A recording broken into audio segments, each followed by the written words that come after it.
W tym odcinku dowiemy się, jak uzupełniać klej, jak zrobić magnetyczne trzymadełko do modelu, zaprezentujemy super narzędzie do szlifowania części, omówimy szpachlówkę utwardzaną światłem,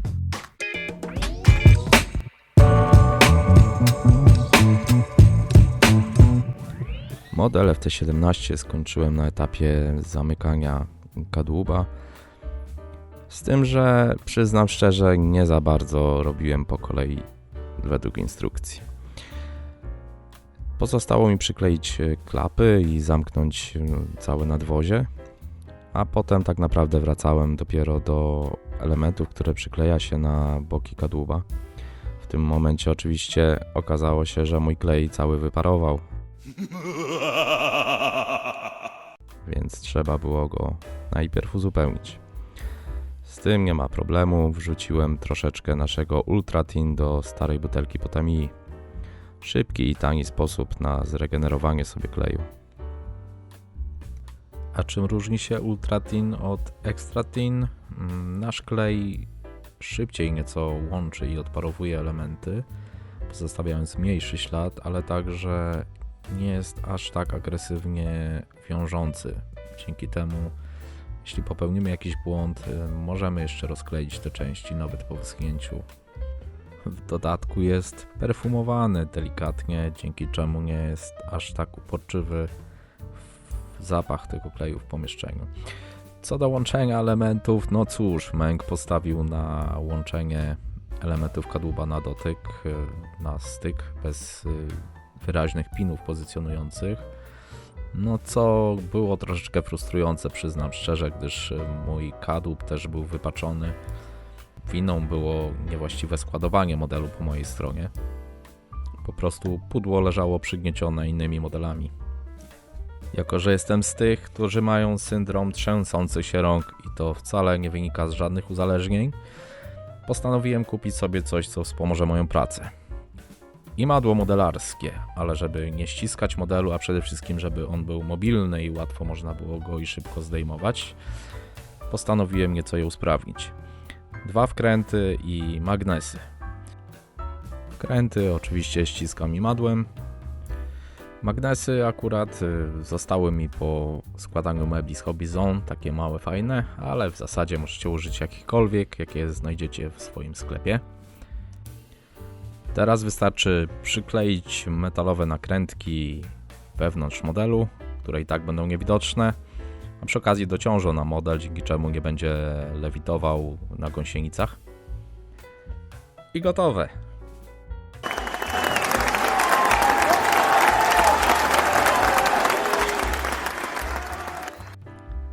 Dzięki temu zabiegowi uzyskałem też większą stabilność, po prostu jedna ręka więcej to zawsze jakaś pomoc przy przyklejaniu detali.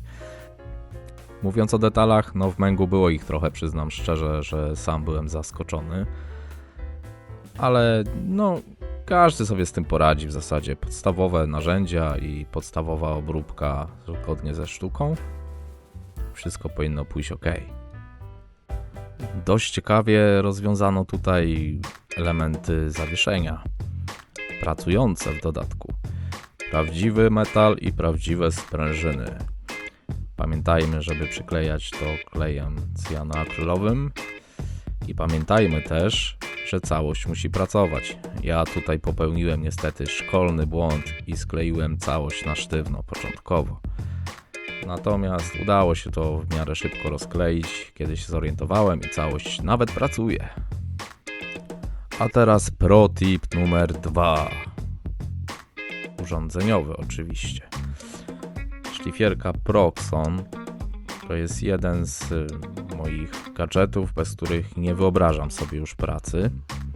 Niestety wymaga dodatkowego zasilacza, więc cały komplet troszeczkę kosztuje, ale warty jest każdej wydanej złotówki. Są różne końcówki do wyboru, i jest wojskowej zieleni i w dodatku można regulować prędkość.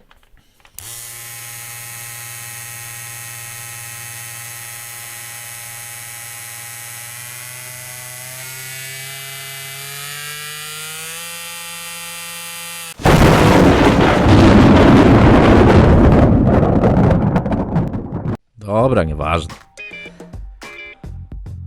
W modelu znajdziemy podstawową blaszkę fototrawioną z elementami, takimi jak paski i mocowania. Moim zdaniem rewelacyjna sprawa dla kogoś, kto pierwszy raz mierzy się z blaszkami, ponieważ nie ma ich dużo, są proste, a jednocześnie pozwalają przećwiczyć sobie używanie ich. Jednocześnie moment, który widzicie na nagraniu, był chyba największą pułapką tego modelu, bo instrukcja nakazywała przyklejenie najpierw plastikowych elementów, a później nawijanie paska. Natomiast mogłoby to być niemożliwe lub co najmniej problematyczne. Ale może to tylko moje wrażenie, nie wiem. Jeśli robiliście ten model razem ze mną, dajcie znać w komentarzu. A właśnie, pamiętacie o konkursie? Sprawdźcie na naszej witrynie. Skrzynia narzędziowa to kolejny detal, na który poświęciłem troszeczkę więcej czasu. Głównie po to, żeby wyszlifować paski, które w tym miejscu były sklejane i była widoczna szczelina. Wykonałem za pomocą szpachlówki wykładzanie tego elementu, ale też użyłem kleju do nadania faktury tej skrzyni, żeby nie była taka monolityczna. Tak wygląda chyba znacznie lepiej. Podobną fakturę z kleju można by zastosować na wydechach pod przyszłą rdzę. Natomiast mam inny pomysł. Popracujemy trochę aerografem i kolorami do rdzy. Jak to w każdym czołgu, niestety, przyszedł czas na koła. Tych tutaj jest niemało i są małe. W dodatku trzeba to wszystko złożyć w sensowne zawieszenie, które jest dosyć filigranowe i niestety również wymaga łączenia wszystkiego na czuja tak zwanego. Żeby sobie nie utrudniać, warto opisać wszystkie elementy zgodnie z instrukcją, gdyż kolejność przyklejania ich jest bardzo ważna. Później składając poszczególne wózki musimy w odpowiedniej kolejności je poukładać. Natomiast to, co muszę oddać Męgowi, że spasowanie jest w zasadzie bardzo dobre. Tutaj wszystko zależy od naszych umiejętności manualnych, które są lepsze bądź gorsze. Ale grunt to się nie przejmować i nie poddawać.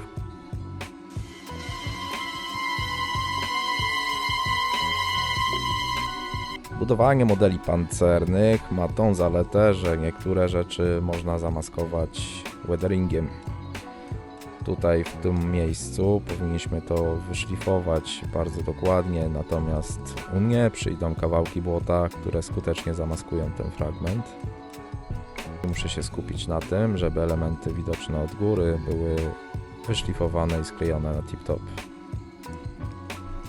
To, co lubię w zestawie Męga, nie musimy wycinać pojedynczych ogniw gąsienic z ramek. Mamy je przygotowane osobno, dzięki czemu montaż przebiega bardzo szybko i sprawnie. Do usunięcia był jeden pin i w zasadzie wszystko. Całość się skleja błyskawicznie. Bezproblemowa jest też budowa podstawki, bazy dla modelu. Wybrałem ten zestaw w zasadzie po to, żeby przekonać osoby niezdecydowane jeszcze do budowania dioram, że to jest naprawdę wielka frajda i super rzecz w modelarstwie. To jest też wielki atut tego zestawu, dosyć unikalnego na rynku, że producent zaoferował podstawkę w formie plastikowego modelu samym sobie. Jest to świetny próg wejścia dla osób, które nie budowały nigdy dioram, choć w zasadzie powinniśmy powiedzieć winiet. Ja w zupełności rozumiem, że niektóre osoby, które dopiero wchodzą w ten świat modelarstwa, może przerażać praca z takimi materiałami jak styrodur XPS bądź jakiekolwiek formy rzeźbienia terenu.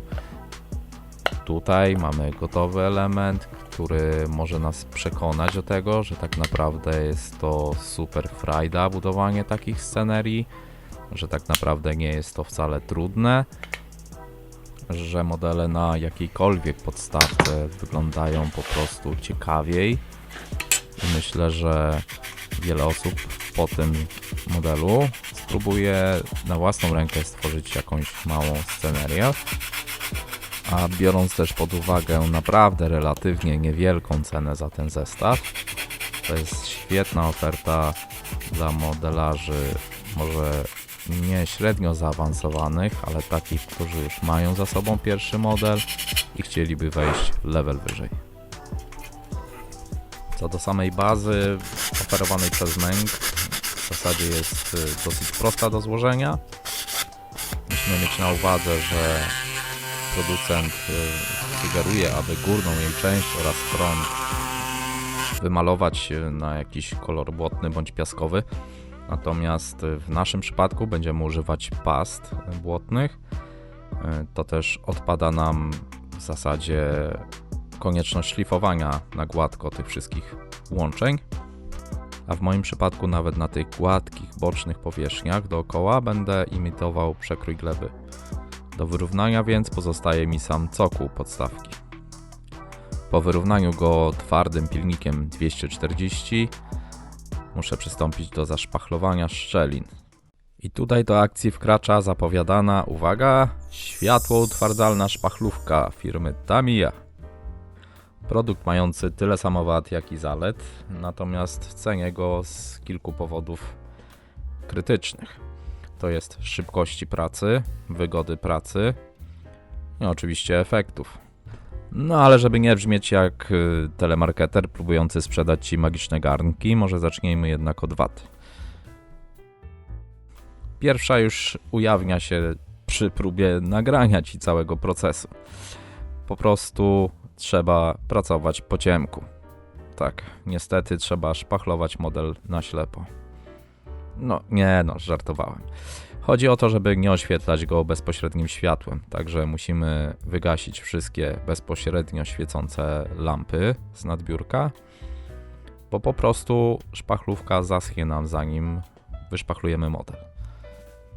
A więc przygaszamy światło i zaczynamy szpachlowanie. W praktyce jest to pewna niedogodność, bo jak wiadomo, dobrze oświetlone miejsce pracy wiele ułatwia. Plusem za to jest tego produktu długi czas otwarty. Chodzi mi o to, że stosując na przykład białą szpachlówkę Tamiya bądź szarą, często zanim właściwie wyszpachluję model, ona już zasycha i robi się twarda. Tutaj nie oświetlając oczywiście tej szpachlówki bezpośrednim światłem, możemy pracować ją naprawdę długo. Jest ona taka dosyć oleista i tłusta, także miękka, więc w zasadzie łatwo się nią szpachluje. A co najfajniejsze, można to robić nawet palcem. Później wystarczy go wytrzeć szmatką z rozcieńczalnikiem. Do utwardzania jej początkowo pożyczyłem lampę do utwardzania lakieru do paznokci mojej żonie. Szybko jednak okazało się, że zwykła żarówka LEDowa nawet działa w zasadzie tak samo, jeśli nawet nie lepiej. Szpachlówka utwardza się w dotyku już w kilkanaście sekund, natomiast z mojego doświadczenia wynika, że najlepiej poświęcić na ten proces około 10 do 15 minut. Jeżeli będziemy próbowali szlifować ją szybciej, będzie wytwarzała taki lepki, tłusty nalot i po prostu pozapycha nam papier ścierny bądź gąbeczki i będzie dosyć trudno. Miejmy więc w pamięci, że nie jest to produkt idealny i w bardziej szczegółowych szpachlowaniach, jakichś mniejszych, drobniejszych elementów zazwyczaj lepiej się sprawdzi tradycyjna szpachlówka. Ostatnią rzeczą, którą zrobiłem, to opisałem sobie elementy, które się przykleja do tej podstawki, a będę malował je osobno numerkami odpowiednio pasującymi do tych z ramek. Tylko w celu identyfikacji sobie i ułatwienia później ich przyklejenia. I tak oto jest urodzony nieco w bólach i w pożodze model FT17 gotowy do pomalowania. Model, który zacząłem jeszcze tworząc magazyn na naszej witrynie, później narodził się pomysł na kanał YouTube. A jeśli dotrwałeś do tego momentu, przede wszystkim dziękuję Ci. Nasz kanał to świeży projekt, mam nadzieję, że będzie się rozwijał i będę mógł publikować coraz więcej filmów z coraz większą częstotliwością. Nie będę ukrywał, że prowadząc biznes w tej branży, jako właściciel marki Modelers World, zależy mi nie tylko na dostarczaniu Ci nauki i rozrywki, ale także na rozwoju firmy. W tych trudnych, zwłaszcza dla Polski biznesu czasach. Pamiętaj, jeżeli uważasz, że warto nas wesprzeć, możesz to zrobić zostając patronem kanału. O wszystkim poczytasz na naszej platformie internetowej, gdzie znajduje się zarówno nasz sklep produktowy, jak i blog z całą zawartością tylko dla patronów. Tam też poczytasz o szczegółach. Mam nadzieję, że z Twoją pomocą uda się stworzyć kanał o takiej jakości, z jakiej słyną nasze produkty. A właśnie, dostęp do podstawowej treści dla patronów otrzymasz gratis do każdych zakupów na cały miesiąc zakupów z naszej platformy internetowej. Pamiętaj, że sprzedajemy z wysyłką bezpośrednią na cały świat, także z dowolnego miejsca, niezależnie skąd pochodzisz, możesz wspierać kulturę modelarską i naszą firmę Modelers World. Dzięki. No i w końcu oczywiście dziękuję naszym super i hiper patronom. Bardzo dziękuję Wam za ten kredyt zaufania i wsparcie od samego początku powstawania kanału. Dzięki Harlan Glenn, Donald Knowles, Bartłomiej Berg, Jan Yising, Ehelfrost79, Grzegorz Skotnicki, Michał Plewik, Jakub Leszczyński. Jesteście super. Dzięki.